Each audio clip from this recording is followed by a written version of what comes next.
they fly you into a marijuana grow because of vegetation. They can't land the helicopter, so you're dangling on a line under the helicopter, and then they insert you into the marijuana grow to chase down and apprehend anybody who's there, and then do eradication operations. So that's what we do a lot of the summer for our canine units.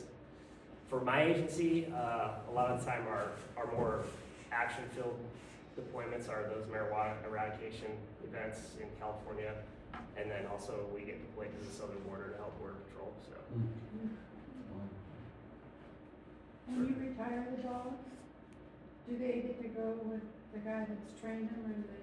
Yes, it depends by agency. For our agency, we do have the opportunity to buy the dog. I think they make us pay like $1 because it's some sort of government requirement. They can't dispose of the equipment without somebody paying for it. So as long as the handler does everything right in my agency and we're not in trouble, then we're allowed to keep the dog upon retirement. So I think it's probably the same for most agencies. Good. Yeah, at least that's the plan I've been told is at retirement you just pay $1 for them. Yeah, 'cause I know when they left Afghanistan, they left the dogs. Yeah, DOD is quite a bit different because like even now the way they handle dogs, so first if they have a dog kennel in Fallon, NAS Fallon for example, the handlers in the military don't take the dogs home and integrate like we do. They have several dogs in the kennels for different purposes, maybe firearms detection, explosives detection, whatever other discipline they might need, and then handlers are cross-trained at each one, so they might grab a dog, go work the base with it, and then go home and the dog stay overnight at the kennel on base. So it's a little bit different with DOD. But yeah, there's some interesting stories regarding dogs that were utilized overseas. Yeah, pretty inhumane. Any other questions for Jared or Chase? Just one last, as far as an apprehension dog, on the average, what is the training time required before they're duty ready?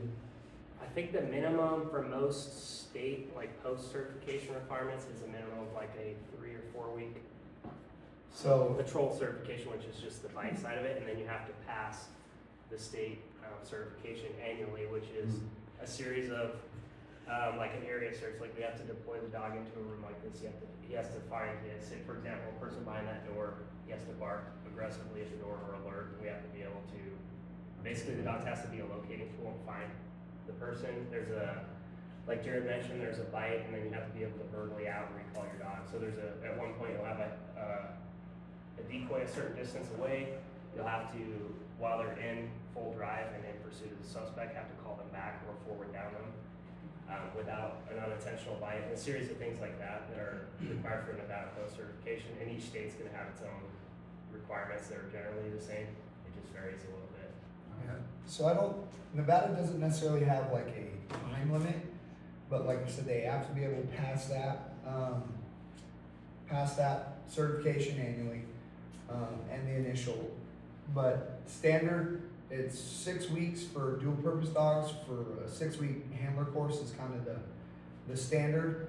Some agencies like Washoe, Reno, I didn't do the full 3 weeks, but after you get back from your handler school, to leave handler school with your dog and be considered ready to go to your state post, you have to pass the California, at least at Vaughn Lake, there's a California standard certification. That's a federal certification, so it'd be legally, you can take that dog to legally anywhere in the United States and then start doing that. But then, like my agency and other agencies, Helped test dogs after the fact with some of our handlers, and you know, I'm as an experienced handler, I'm going in and saying like, I want that dog.